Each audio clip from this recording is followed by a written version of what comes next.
so many of these shows, it's like I see the cast, like the first thing they're talking about is their zodiac signs, and like they're just more like spiritual people than Christian people. So that's a big red flag when like watching these shows. I used to feel guilty the fact that I even like watched dating shows, because Mhm.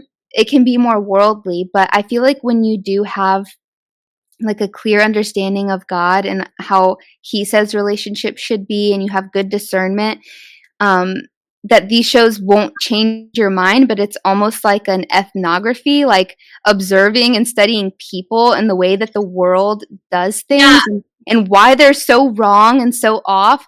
But Yeah. like somebody with a more vulnerable mind, this could be dangerous because they're watching these shows thinking this is how they should be, or how their relationship should be, or how Yeah. they should look or approach things. Mhm. If you're not mature in yourself and mature in Christ, watching these kind of worldly dating shows could be a really dangerous thing. So I kind of want to start talking about some of them. We made a list to go Mhm. through, and I wrote down the Wikipedia premise of each of them. So I'm just going to start. I'm going to start juicy with Too Hot to Handle. Okay. I know, like, most Christians would probably say don't watch this one at all because it can be very, very pornographic. It can be very triggering to somebody who maybe has a pornographic kind of addiction. I don't find that it impacts me that way because I never struggled with that. I mostly, like I said, I watch and I observe these people's drama and like Mhm. how it could be more successful. But so here's the premise of Too Hot to Handle. This is one of the West's most popular shows. Hosted by a traffic cone shaped virtual assistant named Lana, the show revolves around a group of adults, all whom primarily engage in meaningless flings and are unable to form long lasting relationships, who are placed together in a house on a tropical island for 4 weeks. Initially led to believe they are on a fictional raunchy show, the contestants are later informed by Lana of the true purpose behind their stay, and that they are forbidden from any kissing, sexual contact, or self gratification for the duration of it. The contestants start with a $100,000 grand prize, and that gets reduced anytime a rule is broken. Alongside these restrictions, the contestants are put through various workshops aimed at aiding personal growth in order to foster genuine connections between them. You haven't seen this one, right? I haven't. Okay. Interesting. That's interesting. Yeah, so the first couple of episodes of each season are like terrible, like very raunchy because these people came on, they think that they're going to have like this sexy summer, they're going to get a hookup with all these people, and then they find out, like they see Lana, the traffic cone, and they find out like, "Oh, you're not allowed to do anything physical or you get fined financially for it." And so the idea is that then Lana sends them on all these workshops, and they're supposed to learn how to make more genuine connections with people and have deeper relationships.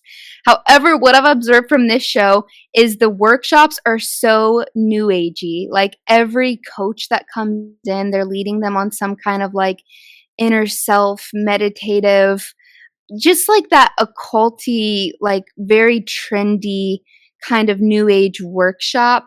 Mhm. And so these people, like, they don't really change. Like the end of the show comes and the relationships don't last because there was no true change in their heart. Like God didn't Mhm. take over the throne of their heart.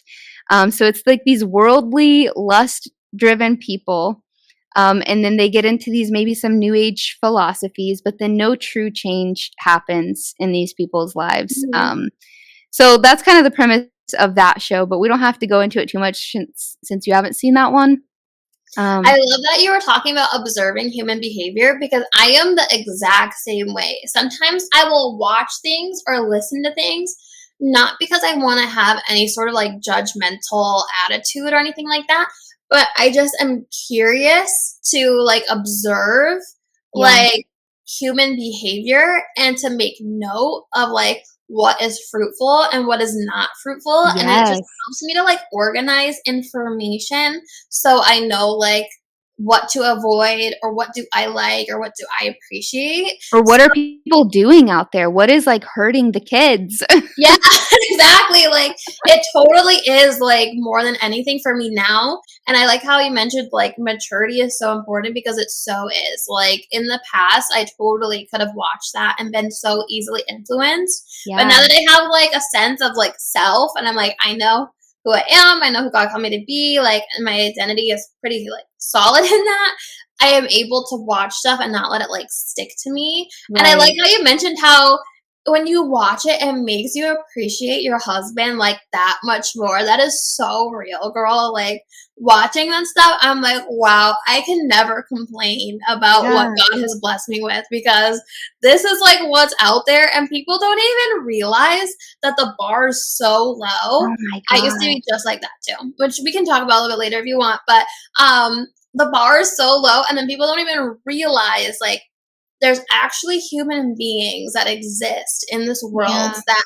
have what they're looking for or what Yeah. they truly want. It's just a matter of like finding that person or being the person that would attract the Yes. higher quality relationship first. Um That's key right there. yeah. Yeah, and this kinda show is really sad too because it's a lot of people, like, the kind of people who get on there and, like, brag about their body count and how sexual they Mhm. are, and what I've found is, like, I was just like that. I mean, I didn't brag about it, but I messed around a lot because I had 0 self-worth. Mhm. So it's these really sad, broken people that they don't even realize that they are.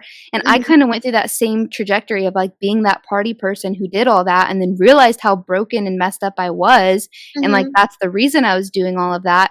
But then Yeah. I wasn't really ready to like change, like pick up my cross.